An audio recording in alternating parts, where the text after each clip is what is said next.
Hello guys, I am Sasikumar and this is day 25 of improving skills. And first I will introduce myself as I introduce myself in our college.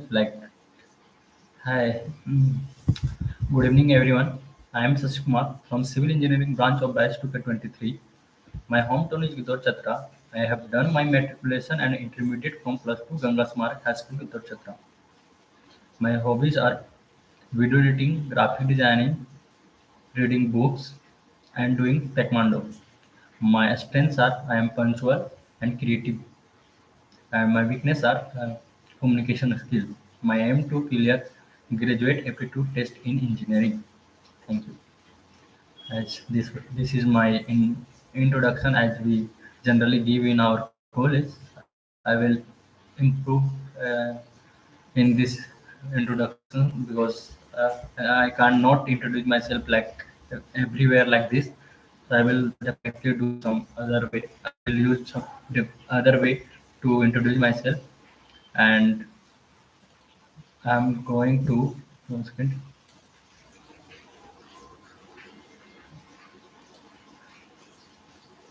One second. 1 second.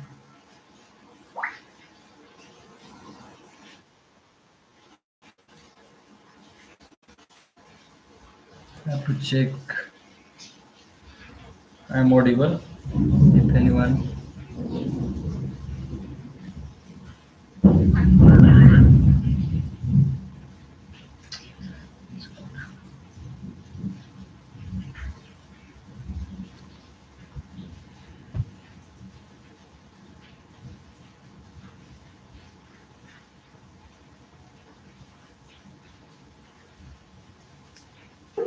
Hello.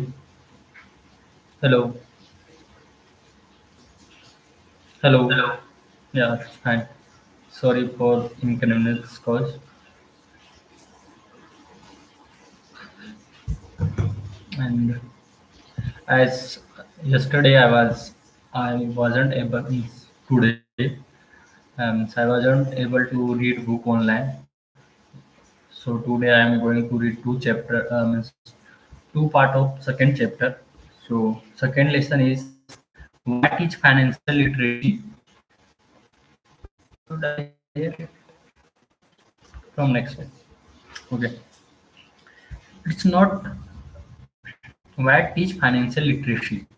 It's not how much money you make, it's how much money you keep.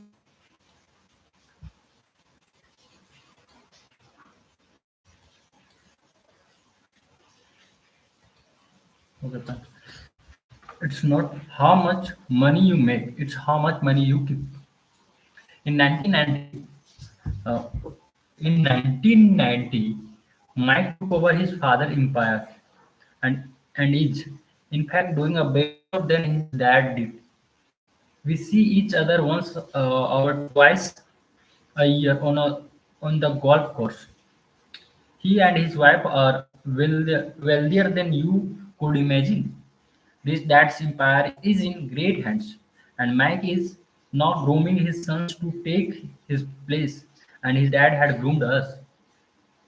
In 1994, I retired. I was 47, and my wife Kim was 37. Retirement doesn't mean not working. For us, it means that barring conversion catalysm changes. For us, it means that barring configuration cataclysmic changes, we can work for, or not work, and our wealth grows automatically, staying ahead of inflation. Our assets, our assets are large enough to grow up themselves. It's like planting a tree. You you water it for years, implanted deep enough. But sorry, you water it for years, and then one day it doesn't need you anymore. Its roots are implanted deep enough. Then the tree provided shades for your enjoyment. Mac choose to run the empire, and I choose to retire. Whenever I speak to a group of people, they often ask, what I would recommend it that they do. How do I get started? Is there a book you would recommend it? What should I do to prepare my children? What is your secret to success? How do I make millions? Whenever I hear one of these questions, I remind whenever I hear one of those questions, I reminded of the following stories. The richest businessmen in 1923, a group of our greatest leader and the richest businessmen held a meeting at the Edgewater Beach Hotel in Chicago. Among them were Charles Schwab, head of the largest independent steel company; Samuel Insull, president of the world's largest utility; Howard Hobson, head of the largest gas company; Ivar Krieger, president of the International Match Cordot, one of the world's largest company at the time; Leon Frazier, president of the Bank of International Settlement; Richard Whitney, president of the New York Stock Exchange; Arthur Cotton and Jesse Livermore, two of the biggest stock speculators, and Albert Hall, a member of President Harding's cabinet. 25 years later, none of these titans ended their lives as follows. Sukab died penniless after living for 5 years on broad money. Insul died broke in a foreign land, and Kruger and Cotton also died broke. Holmes went insane. Whitney and Albert Hall were released from prison, and Precious and Livermore committed suicide. I doubt if anyone can say that really happened to them, these men. If you look at the date 1923, it was just before the 1929 market crash and the Great Depression, which I suspect had a great impact on these men and their lives. The point in this, today we live in times of greater and faster change than these men did. I suspect them. I suspect there will be many booms and busts in the coming years that will parallel the ups and downs these men faced. I am concerned that too many people are too focused on money and don't and not on their greatest wealth, their education. If people are prepared to be flexible, keep on keep an open mind and learn, they will grow richer and richer despite two changes. If they think money will solve problems, they will have a rough ride.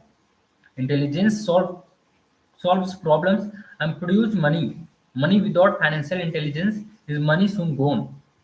Most people fail to realize that in life, it's not how much money you make, it's how much money you keep.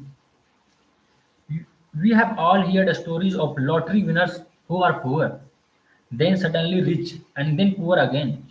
They win millions, yet are soon back there they started. They win millions, yet are soon back where they started. Our stories of professional athletes who at the age of 24 are earning millions but are sleeping under a bridge 10 years later. I remember a story of young basketball player a year who a year ago had millions. Today at just 29, he claims his friend's attorney and accountant took his money and he was forced to work at a car wash for minimum wage. He was fired from the car wash because he refused to take off his championship ring as he whipping off the cars. His story made national news and he is appealing, appealing his terminations, claiming hardships and discrimination. He claims that the ring is all he has left, and if it was stripped away, he will crumble. I know so many people who become an instant millionaires, and while I am glad some people have become richer and richer, I,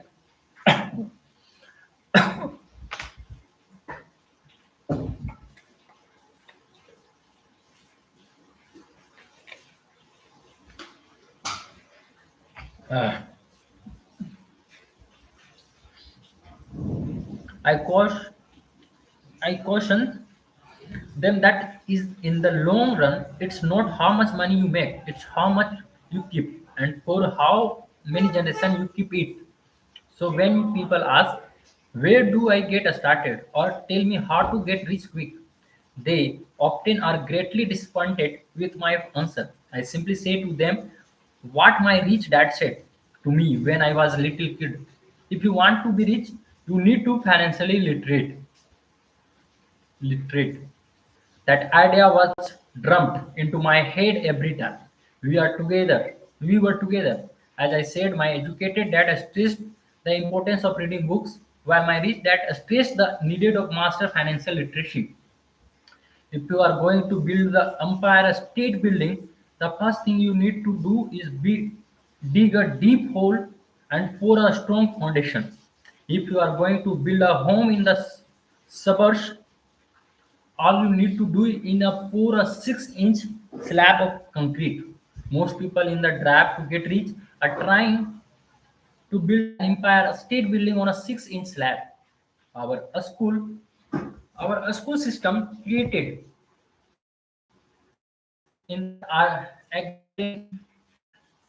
agrarian age still lives the home with no foundation. Dirt roads are still garage. So kids graduate from schools with virtually no financial foundation. One day sleepless and deep constructions on the construction on the skyscrapers begins.